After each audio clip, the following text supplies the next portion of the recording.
This Day in Sports History. This episode is brought to you by the Sterling Soap Company. Sterling Soap is 100% natural and with a wide variety of bath soaps, shave soaps, beard balm, lotions, and cologne, there's a product and a scent for everybody. And I'm not just saying that. I'm an actual customer. I've been buying Sterling Soap for over a year now, sampling different products and scents along the way, and I have not come across a single scent that I don't like yet. Check them out for yourself at sterlingsoap.com. That's STIRLING soap.com. And welcome back to This Day in Sports History, a member of the Sports History Network. You can find more podcasts and more cool stuff at sportshistorynetwork.com.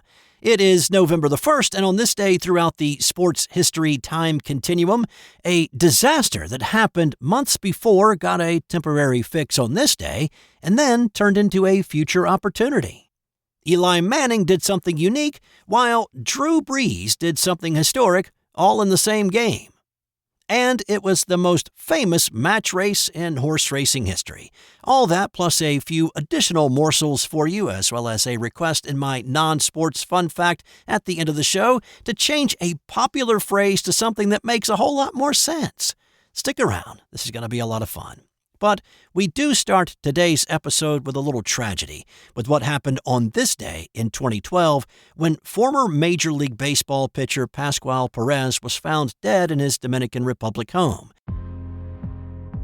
Perez broke into the majors back in 1980 with Pittsburgh, but it was when he was traded to Atlanta in 1982 that he started to emerge as a decent, if not a bit quirky pitcher, and he made a name for himself.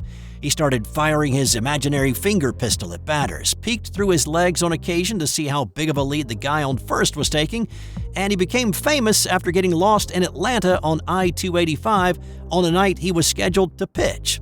He also became known for his beanballs, brushbacks, and bat wielding in the most infamous brawl in Major League history in 1984. He was part of the Braves' NL West winning turnaround in 82. He was an All-Star in 83, winning a career-best 15 games. He won 14 games in 84, but he also got busted for cocaine possession and spent 3 months in jail. After the Braves released him in 86, he signed with Montreal and finished out his career as a New York Yankee, which included a drug suspension in 92, which in essence ended his career.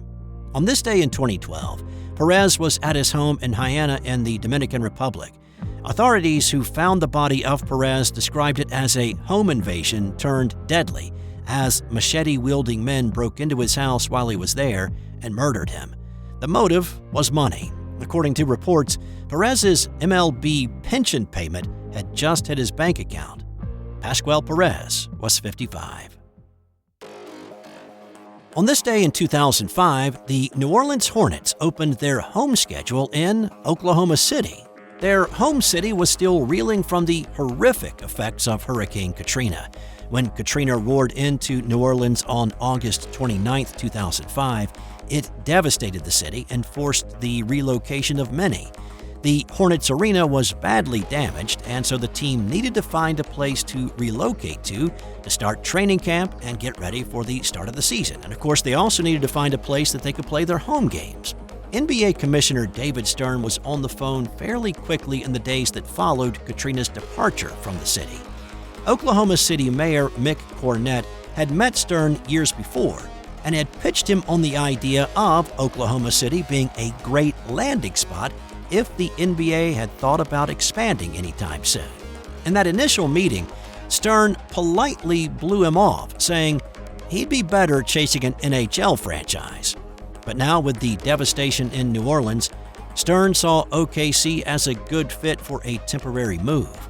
After a few concessions to cover some shortfalls and promises to update the near NBA-ready Ford Center just a bit, the decision was made to relocate the Hornets. The Ford Center had open dates for 36 of the 41 home games that the Hornets had on their schedule. Well, on this day, the Hornets opened up their season against the Sacramento Kings. A capacity crowd of 19,163 was on hand to watch P.J. Brown score a double-double with 20 points and 10 rebounds, and Speedy Claxton came off the bench to score 17 in a Hornets rout of the Kings 93-67. It took just a few days and a few games for Stern to officially say that Oklahoma City had moved to the top of the list of expansion cities. He was truly impressed. The Hornets would spend 2 seasons in Oklahoma City, while the New Orleans arena went through renovations and the city slowly rebuilt and came back to life. But what this truly did was lay the early groundwork for the next seismic shift in the NBA. There were some overtures made to relocate the Hornets to OKC full-time, but those plans never really gained traction. And then, when it did not appear that the NBA would be expanding anytime soon, Oklahoma City businessman Clay Bennett took matters into his own hands, put an ownership group together, bought the Seattle Sonics from Starbucks guy Howard Schultz in 2006 under the pretense that he would keep the team in Seattle, only to renege on that promise once the ink had dried on the contract and moved the team to OKC with the near full approval of the NBA owners in 2008. Now, there is a great podcast put out by The Ringer called Sonic Boom, which dives deep into how all this went down, and it is definitely worth a listen. On this day in 2015, if you were a fantasy football manager and you just happened to have Eli Manning in your lineup, you were loving life. But if you were a New York Giants fan, you were probably wondering what in the HE double hockey sticks happened.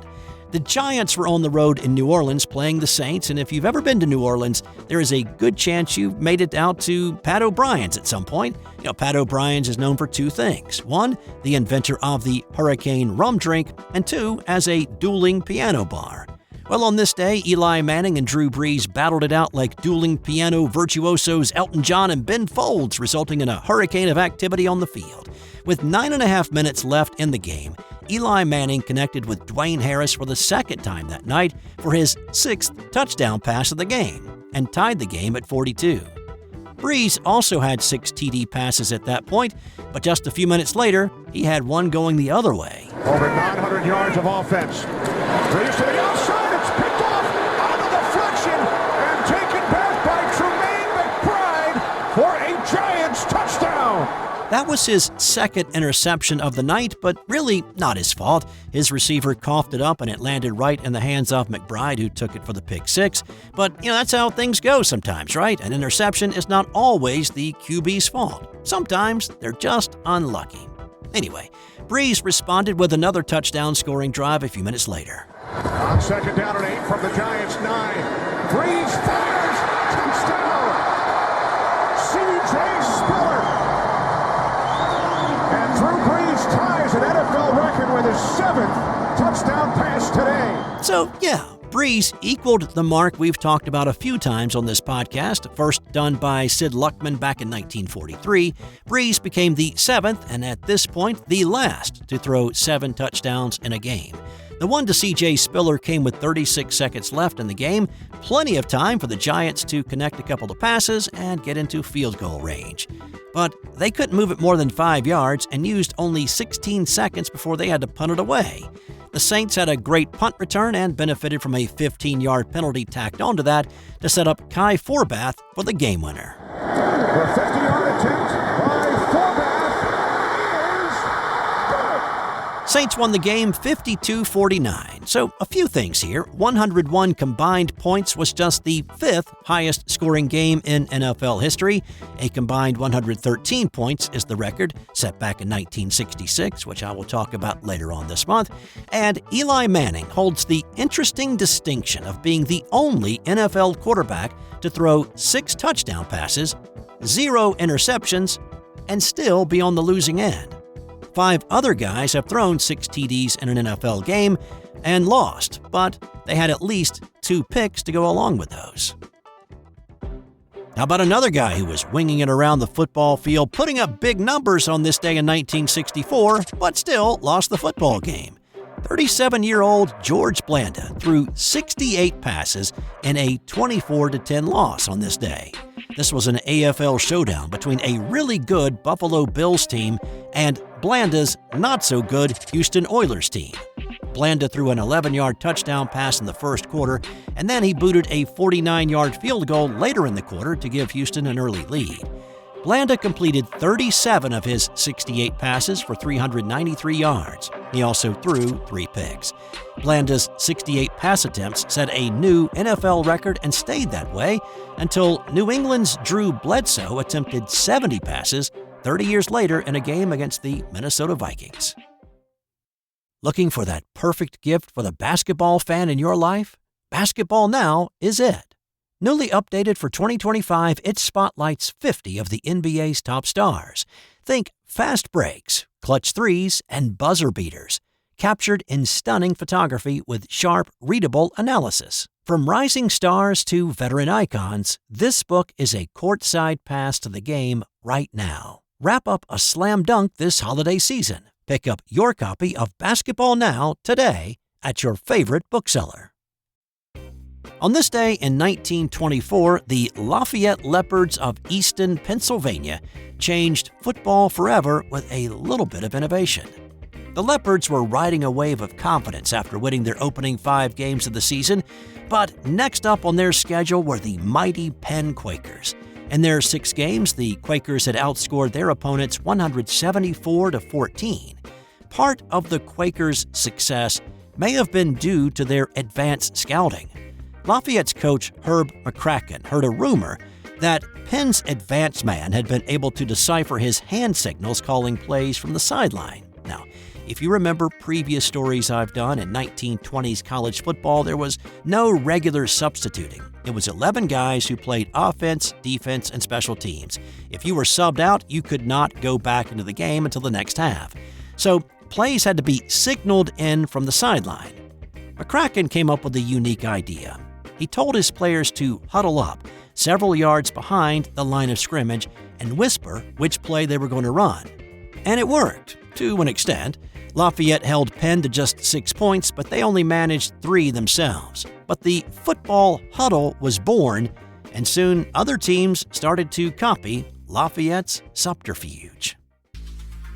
And on this day in 1938, it was the famous match race between War Admiral and Seabiscuit. If you've seen the movie or you read the book, then you know the story of what happened on this day and the lead-up to what was dubbed the match race of the century. An overflow crowd of 40,000 sardined their way around the Pimlico racetrack in Baltimore for a glimpse of these 2 powerful horses. It's estimated that 40 million more gathered around radios across the country to listen to the call of this race from NBC's Clem McCarthy. Charlie Kurtzinger was aboard War Admiral, and George the Iceman Wolf was atop Seabiscuit. The Biscuit's usual jockey, Red Pollard, had been injured in February when another horse fell on his chest, and again in June when yet another horse spooked and threw him off, badly damaging his leg. There was not a starting gate for this one as a concession to Riddle, knowing his horse hated being in one. That was supposed to be another advantage for War Admiral, and just one more reason why that stallion was a heavy favorite coming in. But Seabiscuit broke first, and he took the early lead. Down the backstretch, War Admiral picked up the pace and drew even with the Biscuit at the mile pole, and then pulled ahead by a half length. That's when Seabiscuit found that little bit extra. Here's Clem McCarthy's call of the final turn of that race. This is a real horse race, just what we hoped we'd get. They're head and head, and both jockeys driving. It's the best horse from here in. They've got 200 yards to come. It's horse against horse. Both of them driving. Seabiscuit leads by a length. Now Seabiscuit by a length and a half. Wolf has put away his whip. Seabiscuit by 3. Seabiscuit by 3. Seabiscuit is the winner by 4 lengths. And you never saw such a wild crowd. As the horses broke out of the final turn, Wolf turned his head toward Kurtzinger and shouted, "So long, Charlie!" and Seabiscuit took off. The Biscuit's 4-length win in 1 minute 56 seconds broke the Pimlico track record, and of course the race was immortalized in Lauren Hillenbrand's excellent book published in 1999 that was then turned into the 2003 movie starring Tobey Maguire and Jeff Bridges. And time now for today's That's Got Nothing to Do with Sports fun fact. You know, I have never understood the phrase, "I slept like a baby." Remembering back to those days when my kids were little, I remember them being up like every few hours, so they didn't sleep very well. Anyway, so the next time you have had a super great night of sleep and you want to convey how great it was, say, "I slept like a snail," because snails can sleep up to 3 years. And as far as I know, they don't even snore. That's all I've got for you today. I'll be back tomorrow with another edition of This Day in Sports History.